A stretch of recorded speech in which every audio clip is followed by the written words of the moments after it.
Oh man, you already know how much we love the Walther PDP around here. But what if it got a little better?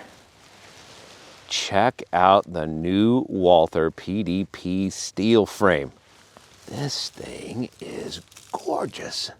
Hey folks, we're about to jump into this review, but before we do, we want to remind you, please hit the like and subscribe buttons. Let YouTube know that you dig our content. In exchange, we'll provide you with this cringy gun meme. Huh? I wonder how long that's been there.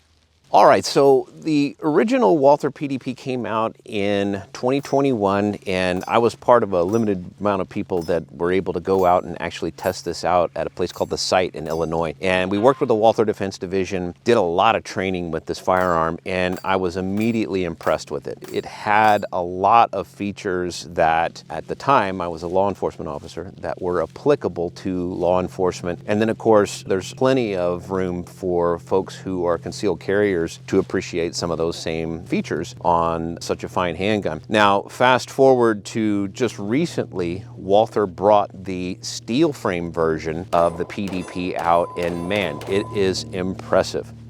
So the interesting thing is Walther on their website describes the new 5-inch steel frame PDP as an unholy union between a duty gun and a race gun. So what are some of the differences here? We've got the 4.5-inch original here, and you can see that on the super terrain serrations, they've gone ahead and milled them out a little further on the top of the slide. Now you look at the top of the slide of the original PDP and there's no milling there, but you get some faint milling up top on the new PDP, and I dig that because when you're reaching over and running that slide, especially for a press check, you want to have good tactility, good grip between your hand and the firearm itself. One of the big obvious differences is going to be the steel frame itself, which adds quite a bit of weight, which we'll get into a little bit later. But you've also now got a wraparound grip. You could see these bolts on the side here that show you how the grip wraps around.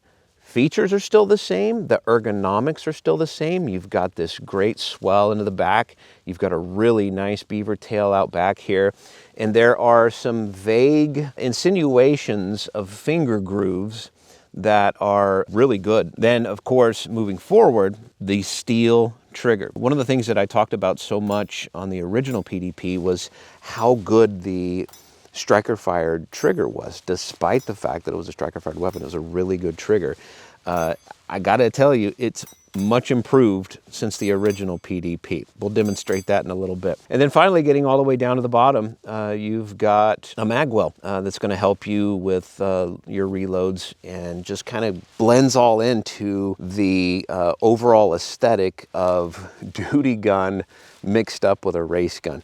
We're gonna run this thing and we'll give you our thoughts coming up. All right, we're gonna work on accuracy here, shooting 3-shot groups from 7 yards. It's a little bit chilly in Texas today, but we're gonna do our best and see what we come up with. One thing I dig is this 507C, this comp. It's an impressive window. We'll shoot another one here. I want to do one more.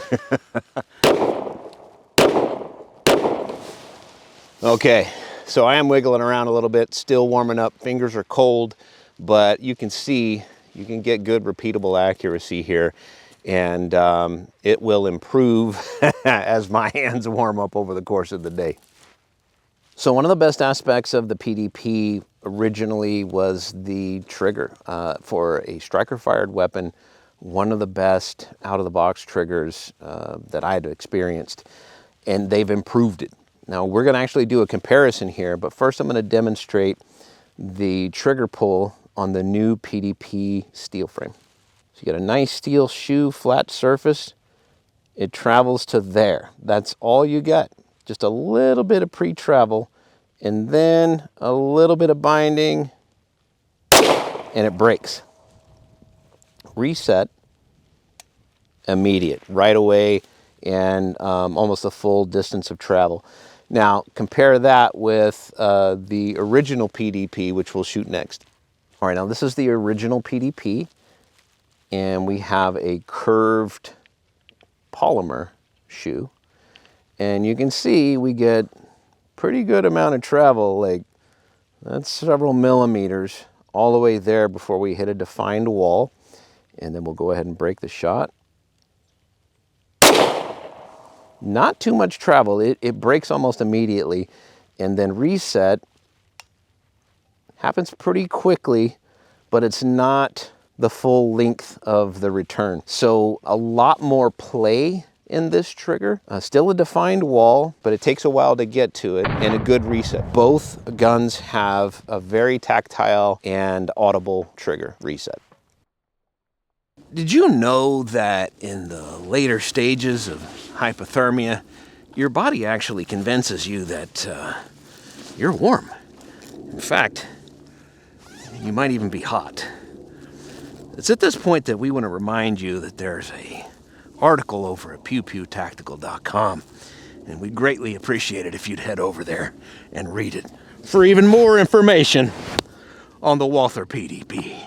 Okay, so what's cool is Walther also created a newer version of the 5-inch PDP in polymer. So we have a polymer frame. It's much lighter, but what you get is still good performance. You've got that steel trigger. It still runs really well.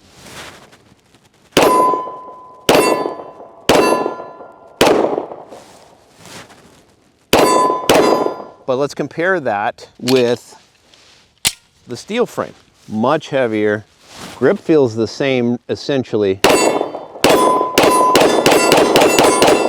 Yeah, I'm not losing the dot. I don't have a dot on the other one, obviously, but I'm not losing the dot here. Granted, this is a tall window, and I work on my grip pretty consistently, but this is much more stable. So if you've run a red dot before, and you know what it's like to press the trigger and have the red dot go everywhere, a heavier gun, and most importantly, better grip in training is going to be some of the deciding factors to help you tame that recoil. Okay, so for comparative analysis, I brought a kitchen scale out here. We're just going to measure or weigh the polymer 5-inch PDP. Now I'm showing that as 1 pound and 11.3 ounces. Now granted, this doesn't have an optic on it. Both of these magazines are empty, but the steel frame is pretty significantly heavier. It's 2 pounds, 13.2 ounces. So pretty big difference when you think about carrying something like that. Again, leaning it more toward either the duty carry or some type of competition type carry. We're going to get to our final thoughts on the PDP steel frame in just a minute. But before we do, one more reminder, please hit that like and subscribe button. Let YouTube know that you dig our content. So final thoughts on the new steel frame from Walther. This PDP is awesome. I really like what they've done with the trigger. The trigger is much improved. It's got a shorter throw, it's quicker to the wall, it's quicker to reset, and I think ultimately that helps with accuracy. The weight of the steel frame really helps tame that recoil. One thing that's notably different in the grip is because this is a wraparound grip that actually bolts down, you won't get the extra panels like you do on the polymer frame one, where you can plug in smaller or thicker panels to fit your hand swell. But we have two different shooters, one with big hands and one with smaller hands, that we're able to ring steel consistently with this firearm. It's super accurate. Notably, the 20-round magazines will fit in the older PDP model, but the older PDP magazines will not fit into these newer ones. I feel like they're just too short. They don't slide up far enough to lock into place. So again, overall, ergonomics, really good. Accuracy, really good. And the trigger, I feel like, is much improved. And then the slide serrations too are a little bit better than the previous generation of the PDP. Pricing is going to be stiff because this is marketed toward that higher end performance, whether that's duty or whether that's going to be actual going out and competing with it. The steel frame is $1,900. Again, that is very expensive. But again, if you're getting into the competitive world, you want every advantage that you can have, and this one is going to take you a long way. Now, this one is a polymer 5-inch version, but it's also a match version, so that's why you get the really nice trigger in there, and that one's coming in at $1,100. So significantly lighter, but still really good trigger. The recoil is a little bit more flippy just based upon the weight characteristics of the steel frame, but still very manageable, and with enough grip and control, you can really make this gun run too. That's going to do it for us. We appreciate you watching, and we'll see you on the next one.